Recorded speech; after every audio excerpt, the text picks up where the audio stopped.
Willy Wonka est un personnage de fiction du roman Charlie et la chocolaterie. Il a été publié en 1964 et c'est l'auteur Roald Dahl. Alors Willy Wonka, c'est aussi un film, ou plutôt deux films, dont le tout dernier est avec Johnny Depp, réalisé par Tim Burton. La question qu'on s'est posée aujourd'hui, c'est est-ce que Willy Wonka a existé ? Est-ce que ce personnage a été inspiré par une vraie personne ?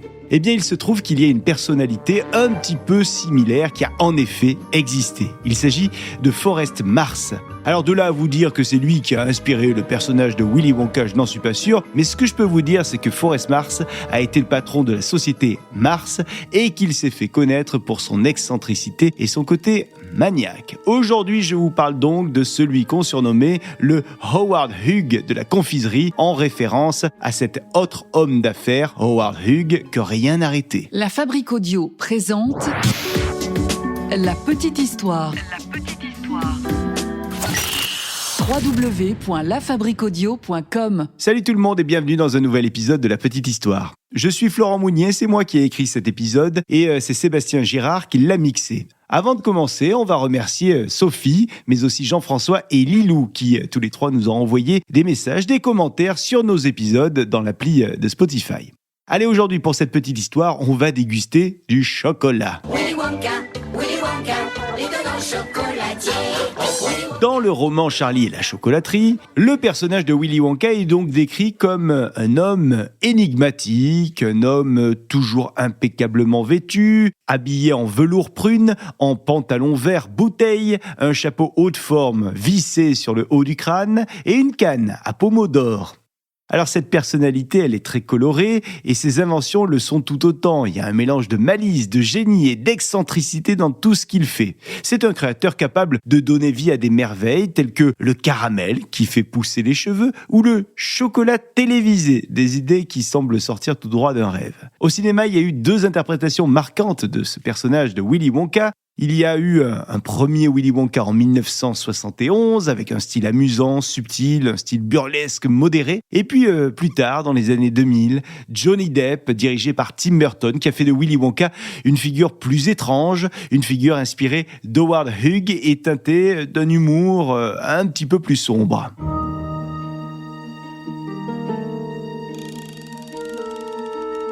Alors moi, je vais vous parler de Forrest Edward Mars, qui est né en 1904 et qui est un personnage qui nous fait penser étrangement à Willy Wonka.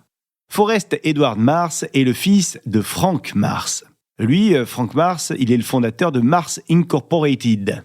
Les parents de Forrest, ils se séparent alors que Forrest est encore très jeune, il n'a que 6 ans, et sa mère décide de partir s'installer au Canada. Forrest, il va donc attendre d'être étudiant pour rejoindre plus tard son père aux États-Unis et son entreprise. Forrest, il décide de suivre une formation au monde des affaires. Il va suivre ça à la mythique université de Yale. Alors quand père et fils sont ensemble, on peut dire que ça fait souvent des étincelles. C'est pas toujours très positif, mais parfois il y a de belles étincelles pleines d'idées et de génie. Par exemple, nous sommes en 1923 quand Forrest suggère à son père de vendre sa crème Milky Way en bar individuel. Et bam, c'est un succès commercial. Quelques années plus tard, Forrest est toujours là, avec son père, pour lui donner quelques conseils, quelques idées. Mais ils ne sont déjà plus vraiment sur la même longueur d'onde, parce que quand le père veut limiter son entreprise plutôt au marché intérieur des États-Unis, Forrest, lui, est plus ambitieux et il aimerait étendre le marché de la famille au monde entier. Et notamment, il rêve que Mars aille s'étendre en Europe. Alors avec l'aval de son père, Forrest va décider de partir. Il quitte les États-Unis direction l'Europe et en poche, il a quelques dizaines de milliers de dollars de papa. Ce qui est énorme à l'époque. Et puis, il part aussi avec une recette en poche. La fameuse recette du Milky Way. Arrivé en Europe, Forrest va décider de parfaire ses connaissances dans le monde de la chocolaterie. Un passage en France, puis en Allemagne, puis au royaume du chocolat, c'est-à-dire la Suisse. Et il va bosser chez Tobler et Nestlé. Après ces expériences incroyables, direction le Royaume-Uni, nous sommes en 1932, et il y crée là-bas la société Mars Confectionery, dont le premier article sera la barre Mars, et ça repart.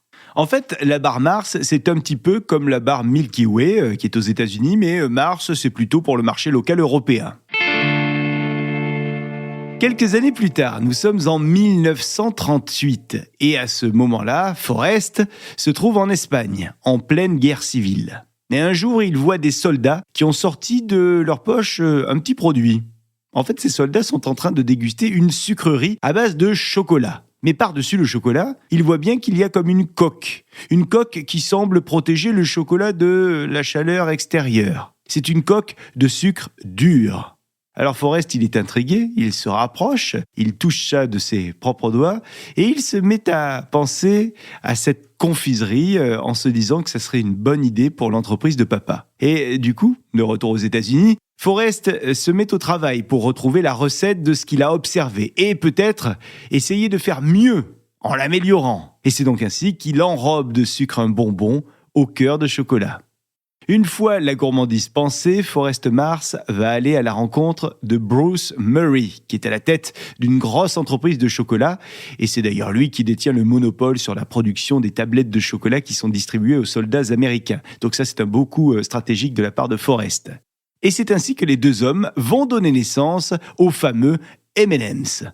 Les M&M's arrivent sur le marché en 1941 et ils deviennent rapidement un incontournable des rations militaires américaines. Et c'est après la guerre que les M&M's vont débarquer sur le marché civil, d'abord aux États-Unis et plus tard en Europe. Alors vous allez me demander pourquoi M&M's, pourquoi ces deux initiales ? Eh bien ce nom provient en fait de l'initiale de leur nom de famille respectif, j'ai nommé Mars and Murray's. Alors, vous n'avez peut-être pas vu, depuis le début de cet épisode de la petite histoire, les points communs qui existaient entre Willy Wonka et Forrest Mars. Et pourtant, il y en a. Tous deux sont passionnés de chocolat. Tous deux sont excentriques, audacieux. Et tous deux ont l'obsession du détail. C'est-à-dire que quand Willy Wonka exige la perfection dans son usine, Forrest Mars, lui, il est réputé pour son intransigeance et son obsession également pour la propreté de ses usines et la qualité de ses produits. Forrest Mars incarne une vision moderne du chocolatier fantaisiste, un petit peu comme Willy Wonka. Alors Forrest Edward Mars, il a vécu longtemps, jusqu'à l'âge de 95 ans. Et il est mort en 1999 à Miami, avec une fortune de 4 milliards de dollars américains. Au moment de sa mort, il était 30e plus grosse fortune des États-Unis. Ses deux fils, Forrest Jr. et John, étaient à la 29e et 31e position des plus grosses fortunes des États-Unis. Ouais, Mars, et ça repart. Voilà pour cette petite histoire consacrée donc à celui qui aurait pu inspirer, pourquoi pas, Willy Wonka. J'ai nommé Forrest Edward Mars. Merci de l'avoir écouté. Si elle vous a plu, n'hésitez pas à la commenter, n'hésitez pas aussi à la partager. Et nous, on se retrouve très vite pour une autre petite histoire. Salut. La Fabrique Audio présente La petite histoire. Vous souhaitez devenir sponsor de ce podcast ? contact@lafabriqueaudio.com. Avant de se quitter, je vous rappelle que La Petite Histoire est un podcast de La Fabrique Audio. La Fabrique Audio réalise des podcasts de marque et d'entreprise. Donc, si vous cherchez pour vous, pour votre entreprise, pour votre marque, un studio pour faire des podcasts, n'hésitez plus. Envoyez-nous un mail, contact@lafabriqueaudio.com, la fabrique avec un K.